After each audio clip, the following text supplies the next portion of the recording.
This is lecture number 3rd of Newton's laws of motion, and in this part we will study about impulse and we will study about mass flow rate, right?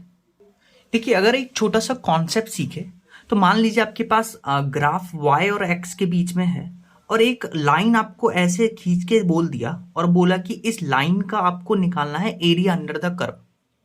तो हम क्या करते हैं, एक छोटा सा strip यहाँ पे कट करते हैं dx लेंथ का, और ये जो छोटा सा स्ट्रिप है ये बेसिकली एक छोटा सा रेक्टेंगल की तरह बिहेव करता है।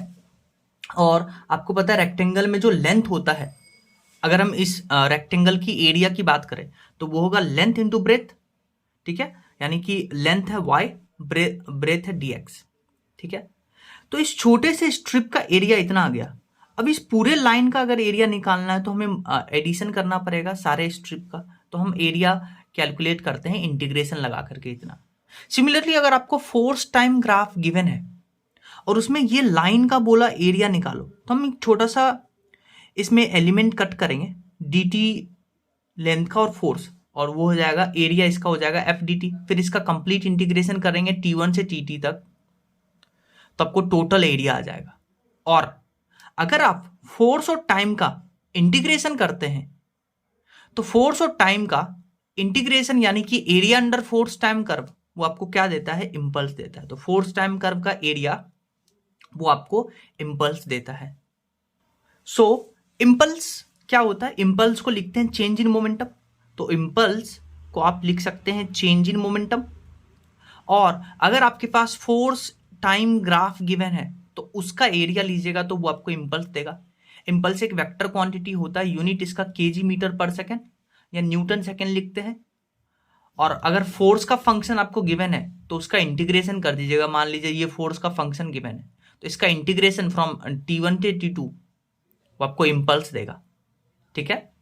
और आपको पता है फोर्स होता है dp अपॉन dt, यानी कि मोमेंटम टाइम ग्राफ गिवन है उसका स्लोप आपको फोर्स देगा, ठीक है। तो अगर मोमेंटम टाइम ग्राफ आपको गिवन है और फोर्स आपको पता है dp अपॉन dt होता है तो इसका स्लोप आपको फोर्स देगा।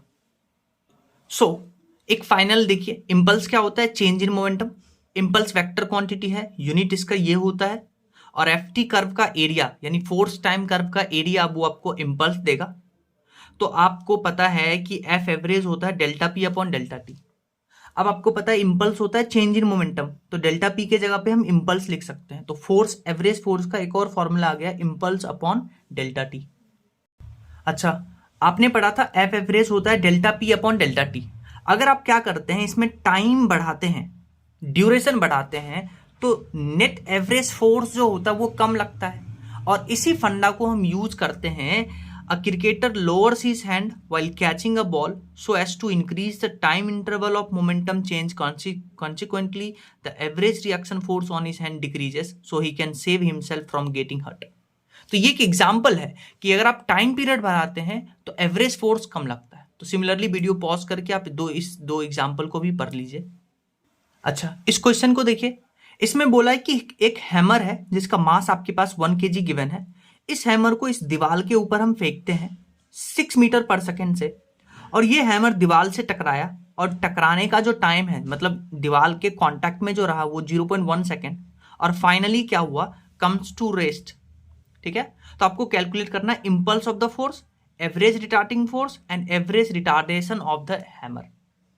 तो पहले इंपल्स कैसे कैलकुलेट करेंगे, आपको पता है इंपल्स होता है change in momentum. Change in momentum मतलब P final minus P initial, और मोमेंटम आपको पता है वो होता है मास इंटू वेलोसिटी। तो फाइनल मोमेंटम तो जीरो हो गया क्योंकि finally comes to rest. Initial momentum mass into velocity, तो वो आ जाएगा, तो चेंज इन मोमेंटम आ गया आपके पास -6, और चेंज इन मोमेंटम यही इंपल्स के बराबर आता है, तो इंपल्स आपके पास आ गया -6 न्यूटन सेकेंड, ठीक है। इंपल्स आ गया, अब निकालना है average retarding force. Force average retarding force आपको पता है, एवरेज रिटार्डिंग फोर्स होता है change in momentum, F average होता है change in momentum upon change in time, और delta P change in momentum यही इंपल्स के बराबर होता है, तो एफ एवरेज लिख सकते हैं इंपल्स अपॉन टाइम। इंपल्स आ गया, डेल्टा टी आपको गिवन है तो एफ एवरेज आ जाएगा। एक बार जब एफ एवरेज आ जाएगा तब आप यहां से एफ एवरेज कैलकुलेट कर सकते हैं। एफ एवरेज हो जाएगा impulse upon change in time. F average आ जाएगा तो आप एक्सेलरेशन, रिटार्डेशन एक्सेलरेशन कैलकुलेट कर सकते हैं। फोर्स जो आपने यहां से कैलकुलेट किया डिवाइडेड बाय मास जो कि है 1 kg।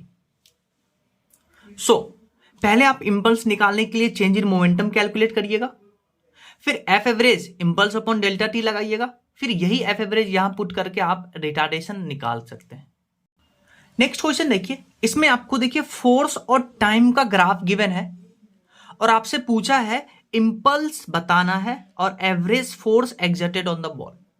तो इंपल्स कैसे निकालते हैं? अगर आपके पास फोर्स और टाइम ग्राफ है तो आप क्या करते हैं, फोर्स और टाइम ग्राफ का जो है उसका एरिया लेते हैं तो आपको इंपल्स मिलता है। तो इसका एरिया लेना पड़ेगा आपको, इस पूरे पार्ट का आपको एरिया लेना पड़ेगा।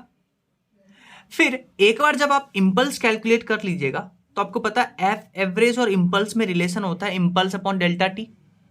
डेल्टा टी यानी कि change in time, change in time मतलब ए से सी तक चेंज इन टाइम, तो वो आ जाएगा 2.5 माइनस 1। तो चेंज इन टाइम आ गया, इंपल्स आ गया। आइए एरिया कैलकुलेट करते हैं। आपको ये ट्राइंगल दिख रहा होगा, तो एरिया हो जाएगा half base into height. Base कितना है 2.5 माइनस 1 और हाइट कितना है 18,000। तो आपके पास एरिया आ गया इतना। एक बार एरिया आ गया तो बेसिकली एरिया ही आपको इंपल्स देगा, तो एरिया कैलकुलेट कर दिए यानी यही इंपल्स का वैल्यू है। और एफ एवरेज होता है impulse upon delta T. Delta T मतलब यहां से ए से सी के बीच में जो टाइम डिफरेंस है यानी 2.5 माइनस 1, तो आपके पास एफ एवरेज आ गया। नेक्स्ट क्वेश्चन देखिए, इसमें बोला है कि एक पार्टिकल है जिसका मास 2 kg है जो इनिशियली रेस्ट पे है, यानी कि इनिशियल वेलोसिटी इसका 0 है। आपसे पूछा है कि फोर्स इस पे हम इतना लगाते हैं, तो आपको बताना impulse imparted to particle from 0 to 4 second और velocity of particle at 4 second. तो इंपल्स, अगर आपको फोर्स का इक्वेशन गिवन है, फोर्स का इक्वेशन गिवन है तो इंपल्स निकालने का फॉर्मूला होता है integration F D T from T1 to T2। इस फोर्स का इंटीग्रेशन करिएगा 0 से 4 तो आपके पास इंपल्स आएगा। फिर आपको बोला है velocity of particle at 4 second. तो इंपल्स एक बार आपके पास आ गया, इंपल्स आ गया एक बार आपके पास इंटीग्रेशन करके, तो आपको पता है इंपल्स होता है चेंज इन मोमेंटम। मोमेंटम मतलब final momentum minus initial momentum, और मोमेंटम होता है मास इंटू वेलोसिटी। तो यहां से मास कॉमन आएगा। इनिशियली पार्टिकल रेस्ट पे था तो ये पूरा टर्म 0 और फाइनल वेलोसिटी पार्टिकल का हो गया कितना, फाइनल वेलोसिटी वही निकालना है, तो यहां से फाइनल वेलोसिटी कैलकुलेट कर सकते हैं। नेक्स्ट क्वेश्चन देखिए, इसमें बोला है कि इंपल्स आपको निकालना है t इक्वल टू 4 सेकेंड पे if mass of particle is 2 kg। यानी यहां से यहां तक t इक्वल टू 4 सेकेंड पे आपको इंपल्स निकालना है अगर मास ऑफ पार्टिकल इतना है। तो आपके पास देखिए xt कर्व गिवन है। अगर xt कर्व गिवन है तो आपको इंपल्स निकालना है, तो आप इंपल्स निकालने के लिए ये फॉर्मूला यूज करिएगा, impulse equal to change in momentum, मतलब m into v final minus v initial. अब वेलोसिटी चाहिए तो आपके पास xt ग्राफ गिवन है, तो इसका स्लोप आपको वेलोसिटी देता है। तो आप पहले क्या करिएगा, यहां से यहां तक स्लोप, आपको एक ट्राइंगल दिख रहा होगा, और फिर यहां से यहां तक का स्लोप निकालिएगा। ठीक है, तो पहले हम इसका स्लोप निकालते हैं। तो इसका स्लोप क्या होगा, base half base into height, तो बेस है 4, हाइट है 40 इंटू हाफ, तो ये कितना आ गया 80। स्लोप निकालना है, एरिया नहीं। स्लोप क्या होता है tan थीटा। tan थीटा मतलब परपेंडिकुलर अपॉन बेस, परपेंडिकुलर है 40 और बेस है 4, तो इनिशियल वेलोसिटी 0 से 4 सेकेंड के बीच में आ गया +10। फिर 4 से 9 में आप स्लोप निकालिएगा। अगेन स्लोप यहां पे क्या होगा, स्लोप निगेटिव होगा, ये स्लोप निगेटिव होगा, तो again perpendicular upon base, perpendicular है 40, बेस है 9 माइनस 4, तो यहां से फाइनल वेलोसिटी आ गया -8। तब आप क्या करिएगा, इसमें इनिशियल वेलोसिटी आ गया, फाइनल वेलोसिटी आ गया, आपके पास इंपल्स आ जाएगा। नेक्स्ट एक कॉन्सेप्ट है mass flow rate in pipe. इसका क्या मतलब है कि अगर हम इसमें क्या करते हैं, 1 सेकेंड में कितना मास वाटर का रिलीज हुआ एक पाइप के थ्रू, वो हम कैलकुलेट करते हैं, उसी को बुलाते हैं mass flow rate. Mass flow rate मतलब मास पर यूनिट टाइम को ही मास फ्लो रेट कहते हैं। ठीक है, तो कहीं पे क्वेश्चन में अगर आपको दिखे मास फ्लो रेट तो उसका मतलब है मास पर यूनिट टाइम पूछा है। तो मान लेते हैं एक आपके पास एक पाइप है, ठीक है। इस पाइप में वाटर का वेलोसिटी v है, वेलोसिटी ऑफ लिक्विड इसमें, और इस लिक्विड का डेंसिटी आपको रो गिवन है, डेंसिटी ऑफ लिक्विड, और जो एरिया ऑफ क्रॉस सेक्शन है इस पाइप का वो a गिवन है। तो टी टाइम में ये जो वाटर है कुछ डिस्टेंस ट्रेवल करेगा, वाटर कुछ डिस्टेंस ट्रेवल करेगा, और ये डिस्टेंस कैसे कैलकुलेट कर सकते हैं? Speed into time. स्पीड था वाटर या कोई सा भी लिक्विड है, स्पीड था लिक्विड का v और टाइम है t, यानी t टाइम बाद जो ये लिक्विड है वो vt डिस्टेंस ट्रेवल करेगा। तो आपको पता है वॉल्यूम होता है मास अपॉन डेंसिटी, तो मास को लिख सकते हैं वॉल्यूम इंटू डेंसिटी, और वॉल्यूम होता है एरिया इंटू लेंथ। एरिया क्या है? Area of cross section of pipe. D क्या है? डेंसिटी ऑफ लिक्विड, जिसको रो से लिखते हैं। और लेंथ कि कितना टी टाइम में वाटर कितना लेंथ, यानी कि लिक्विड कितना लेंथ ट्रेवल किया, वो हो गया वीटी।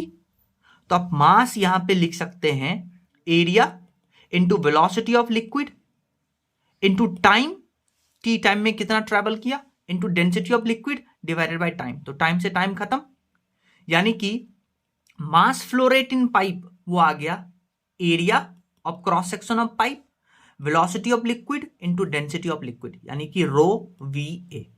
हर एक टर्म का मतलब समझ में आना चाहिए। ये वेलोसिटी ऑफ लिक्विड है, ये area of cross section of pipe है, ये डेंसिटी ऑफ लिक्विड है। तो एम बाई टी क्या है? मास फ्लो रेट है।